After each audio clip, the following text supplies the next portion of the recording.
E a gente volta aqui para o nosso assunto, que é Francisco de Assis, e a gente queria fazer um paralelo, Arthur, de Francisco de Assis, como Francisco de Assis, que foi um espírito também da época de Jesus, um apóstolo, João Evangelista, e Jesus confia a esse espírito de Skol, quando está lá na morte, na cruz, a sua mãe, a João, falando, eis aqui o seu filho, eis aqui a sua mãe.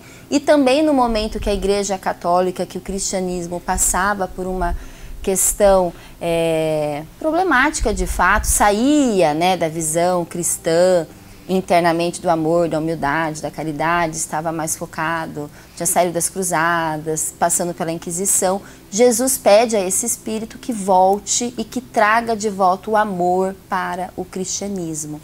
Como que você analisa esse espírito que teve essas duas existências importantíssimas?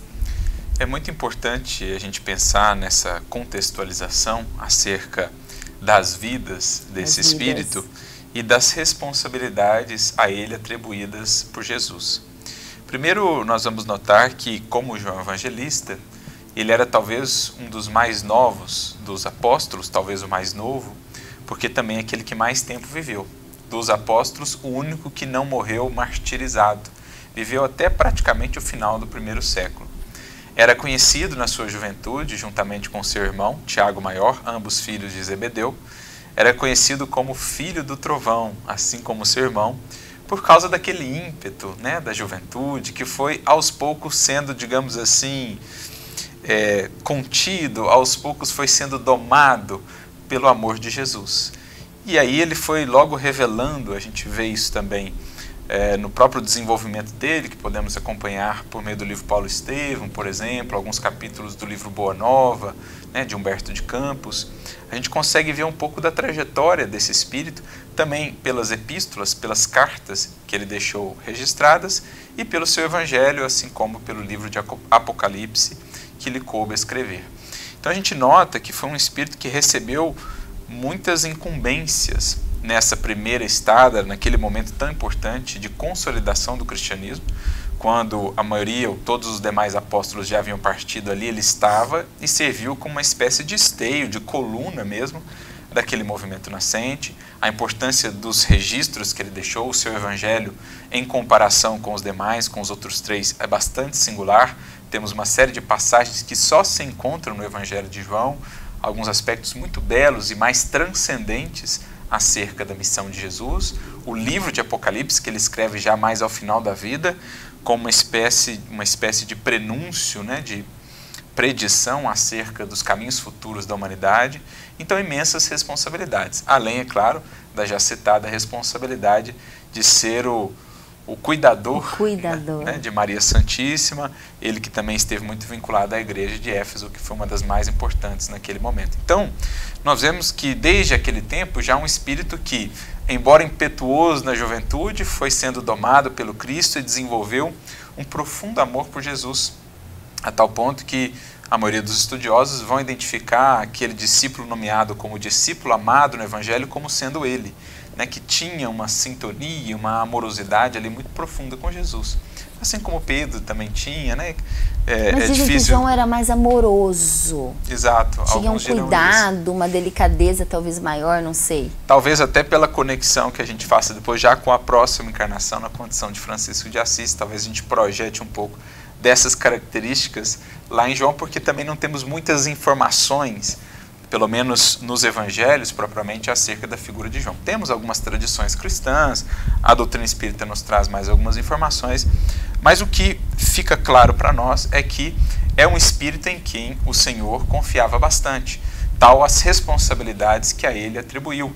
Ele que passou também por perseguições, tentaram matá-lo, não conseguiram, o prenderam, o exilaram e ainda assim ele chegou ao fim cumprindo a tarefa que lhe havia sido delegada. Desencarna, passam-se os séculos, e então também num outro momento crítico, digamos assim, do cristianismo, primeiro lá no Advento, né, no próprio surgimento, com as primeiras perseguições, depois no momento em que aí o próprio cristianismo se perdia em seus caminhos. Um período das cruzadas, mais tarde ali, mais ou menos no mesmo contexto temporal, nós teremos também a Inquisição, Então, um cristianismo que se perdia nos excessos de natureza exterior, nas ambições políticas, mundanas, nas disputas propriamente humanas e mesquinhas, né? Claro, foi um tempo muito obscuro também, a Idade Média.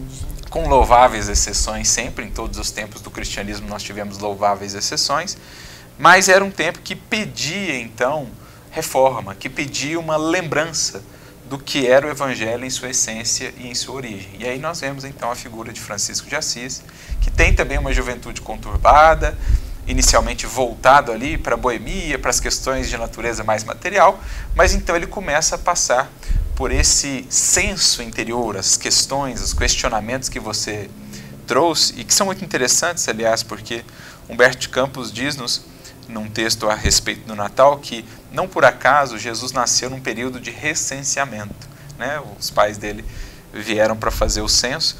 Isso tem também um simbolismo. O Cristo encontra mais espaço para nascer em nós quando a alma passa por um senso interior, quando ela começa a se questionar o porquê disso, o porquê daquilo, o que eu busco mesmo, o que me traz paz. A questão do sentido da vida. Exatamente, sentido, propósito. Então ele passa por isso, ele tem lá uma experiência, e aí a mediunidade, digamos, como que aflora, e ele ouve, né, a conhecida frase, Francisco reconstrói a minha igreja. A princípio entendida de maneira mais ingênua, mais materialista, né, o superficial. Ele pensa em construir uma igrejinha que estava ali destruída, em reconstruí-la, mas logo ele entende que o plano era maior, que se tratava em verdade de resgatar a vivência do Evangelho, tanto que mais tarde ele proporia, como regra da ordem franciscana, um conjunto de frases do próprio Evangelho, que por alguns dos cardeais da época até foram consideradas assim. Essa regra foi considerada impossível de ser vivida, no entanto, era o que ele propunha para si e para os seus seguidores. Então a gente vê que em momentos críticos do cristianismo esse espírito esteve presente, também participou da codificação espírita, é um dos espíritos que assina lá Prolegômenos, né, o livro dos espíritos, mostrando que ele está aí junto do Cristo nesse processo de condução da humanidade e do próprio cristianismo.